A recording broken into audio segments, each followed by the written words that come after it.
Blog Talk Radio.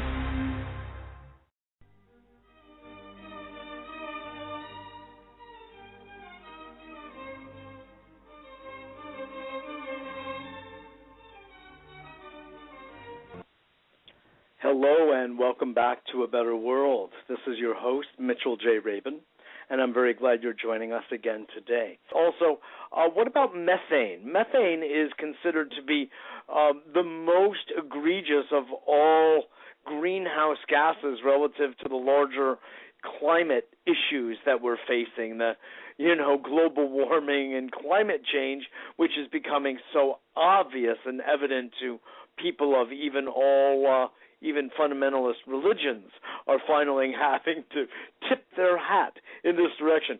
So I'm just wondering if methane is the most dangerous of them all, worse than carbon monoxide and the like, coming from transportation sources. Do you deal with methane issues?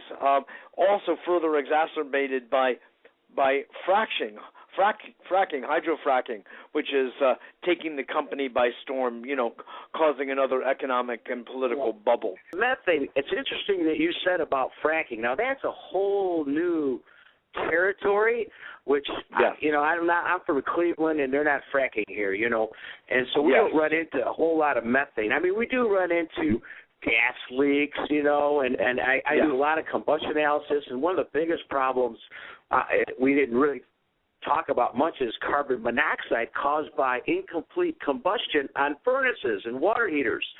And what's really sad is that nobody checks these. Well, not nobody, but a lot of people don't check them. They come to your house, they change your filter, and they charge you, put some oil on your motor, and they charge you $100.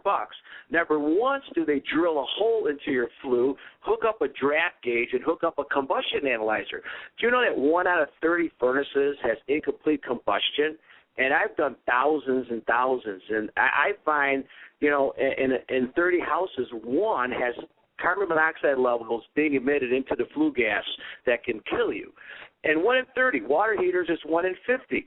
And so you want to check your for gas. What's going into the water heater? What's in the water heater?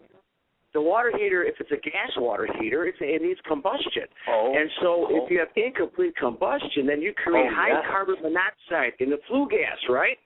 And so now you got high carbon monoxide in the flue gas, let's say water heater or furnace. And now let's throw in the whole fact of the negative pressure. So now we're going to suck the carbon monoxide into our house.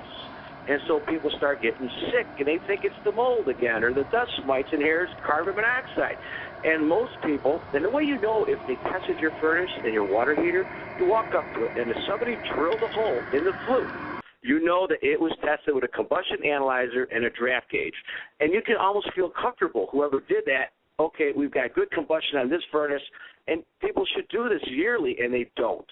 And I see so many transactions where I go to the home and I do it for my new buyers, and the furnace is bad. It has a cracked heat exchanger, or there's like other problems with the furnace. There's like 10 problems that can cause incomplete combustion. And, they end up getting a new furnace. So now they're living in a house with a new furnace because somebody checked it. And a lot of the HVAC contractors don't do that.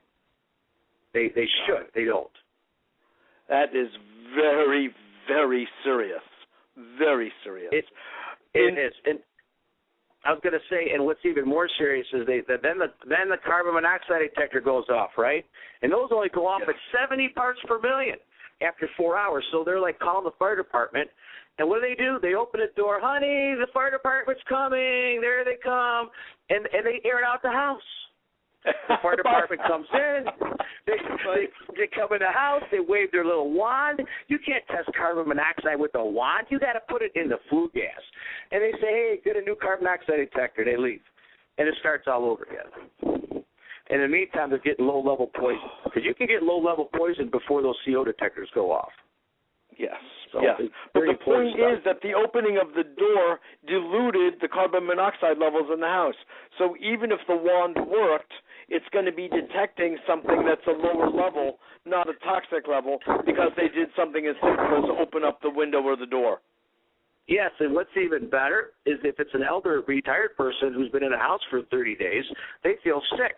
So they not only open the door, they travel to the doctor's office and get their new prescript. And all of a sudden their blood gets cleaned out, they feel better, they open the door, they go back in the house, and it starts up again. And, of course, then they go back all to the over doctor. again. It's another cycle.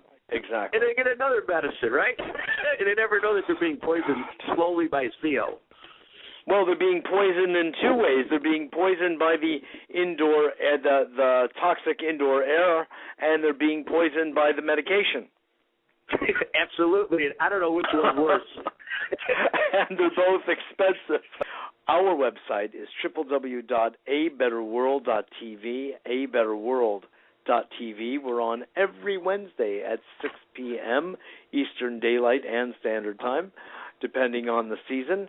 And very much appreciate your being part of our community. Get on our newsletter if you're not already at that very same website, and stay tuned.